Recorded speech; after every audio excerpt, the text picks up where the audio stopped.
So have you ever heard someone say, I can't afford it, or I've run out of budget? Or maybe you've been told you need to get on a budget. The interesting thing is almost everyone has heard the word budget, yet very few people actually enjoy it. And I think there's a reason for that. For many people, the moment they hear the word budget, they immediately think about restriction.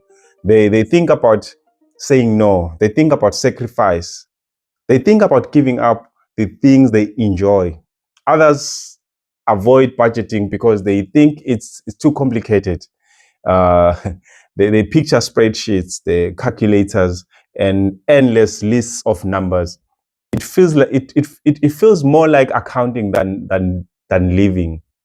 Then obviously there are those who simply don't see the point. They think, I already know where my money goes, so why should I write it down? If you're anything like me, you probably ask yourself another question. Why should I do this in the first place? I don't think budgeting is just a good financial habit. I believe it's actually a biblical principle. Listen to what Proverbs 27 verse 23 says, 23 and 24. Be sure to know the conditions of your flocks. Give careful attention to the herds, for riches do not endure forever. Now, most of us don't own flocks or herds today, but the principle still applies. A person's flocks and herds represented their wealth. And today, that might be your salary, it might be your bank account, your investments, or your business. The principle hasn't changed. Be sure you know the conditions of what you've been entrusted with. And I think that's really what a budget helps us to do. A budget forces you to stop guessing. It helps us understand where our money is, where it's going, and whether it's moving us closer to the future we're trying to build. I also find it interesting that Solomon goes on to say, for riches do not endure forever. In other words, money has a way of disappearing if it isn't carefully managed. And I think that's exactly why budgeting matters. Not because it's meant to restrict us, but because it helps us become faithful stewards of what God has already entrusted us with.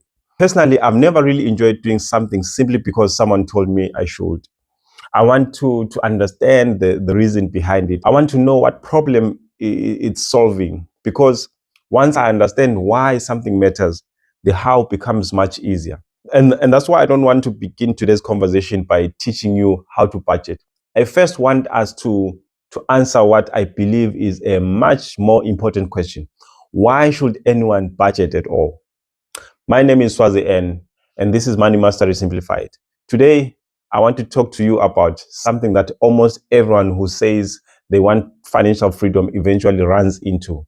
Yet, very few people actually enjoy doing budgeting. So what I've come to realize is that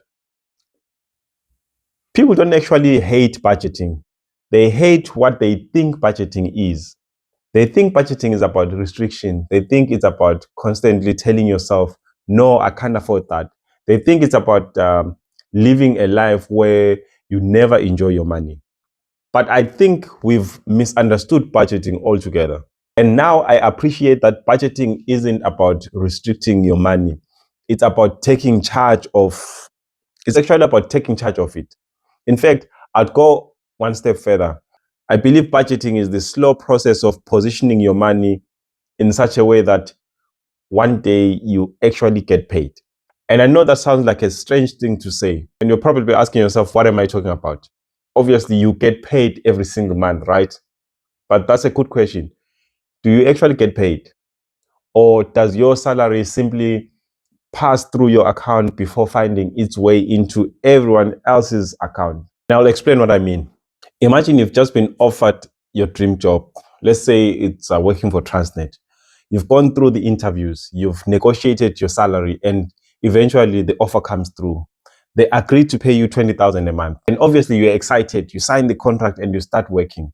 And after your first month, payday finally arrives. And naturally you open your bank app expecting to see 20,000 in your account. But instead you see 18,000. So the question is, what happened? Did your employer make a mistake? Did they forget that you signed a contract and it said 20,000? Nope. What happened is that before you got paid, SARS got paid.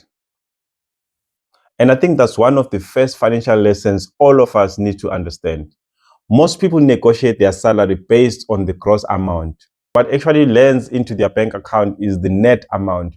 So before the money ever reaches you, someone else has already taken their share. So I want us to keep following the money.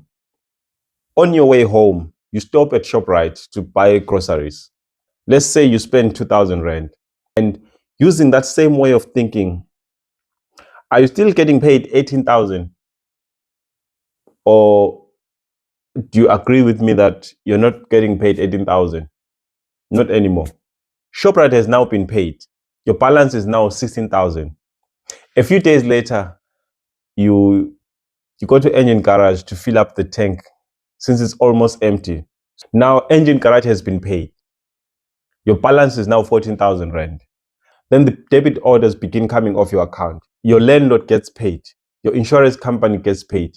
Your bank gets paid. Your internet provider gets paid. Your umaspala, your municipality gets paid. One by one, everybody gets paid. Then eventually you look at your account and there's almost nothing left. Let me ask you a question again. After everyone else has been paid, when do you get paid? And I think that's where many of us have misunderstood what payday actually is. We've assumed that because money enters our bank account, we also get paid.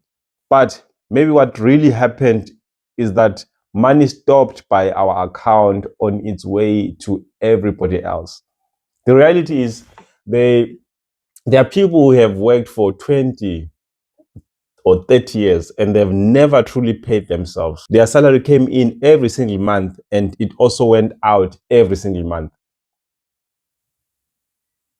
They were not building wealth. They were simply directing traffic. And that's why I've come to believe that many of us are not really managing money. We are simply acting as currency conductors. Money comes in and it simply just passes through our account and the money goes out. Nothing stays, nothing grows. Nothing is being positioned to improve our future. And again, let me ask you this question. If everyone gets paid except you, have you really been paid? If your answer to that question is, I actually don't know when I get paid, then I think you've just discovered why budgeting matters. And now I appreciate that budgeting isn't about restricting my money. It's about taking charge of it. That's where I am right now. I have come to appreciate that. And in fact, I'd even go a step further. Budgeting is simply deciding in advance that a portion of your money is yours to keep before the responsibilities of life begin demanding it. That's what I call your strategic reserves. The interesting thing is that most people don't think that way. They receive their salary and immediately begin paying everyone else. By the time the month comes to an end, there's nothing left for them. So what I'm saying is I've come to appreciate that budgeting slowly changes that pattern. It teaches you to position your money differently. Little by little, month after month, you begin setting something aside, something that belongs to your future, not just your present. And that's important because regaining control of your money doesn't happen overnight. It happens over time. I want you to think about it for a moment. Retailers have a plan for your money. Banks have a plan for your money. Advertisers, they have a plan for your money. Subscription services, they have a plan for your money. Every time you open your phone, someone is in competition for the money you've worked so hard to earn. And if you don't tell your money where to go, someone else will do that for you. And you won't even notice them taking charge of your money. And that's where budgeting comes in. A budget is simply your plan.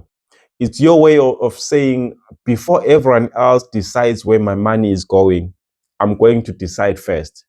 And that doesn't mean that your budget will always be perfect. Not at all. There will be months where unexpected things happen. The car breaks down, someone gets sick, an emergency comes out of nowhere.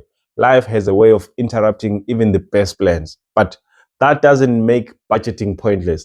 I want you to imagine driving from here in Durban to Johannesburg, and halfway there, you come across a road closure and you have to take a detour. Would you conclude that planning the journey was a waste of time?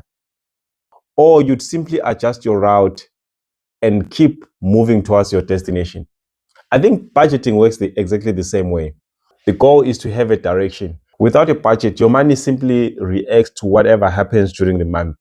With a budget, your money begins moving with purpose. And over time, that's what changes everything. Because money without direction disappears, but money with direction begins to build a future. And that's why I don't see budgeting as a spreadsheet. I see it as stewardship. It's deciding before the month begins where every rand is meant to go while making sure that some of it stays with you.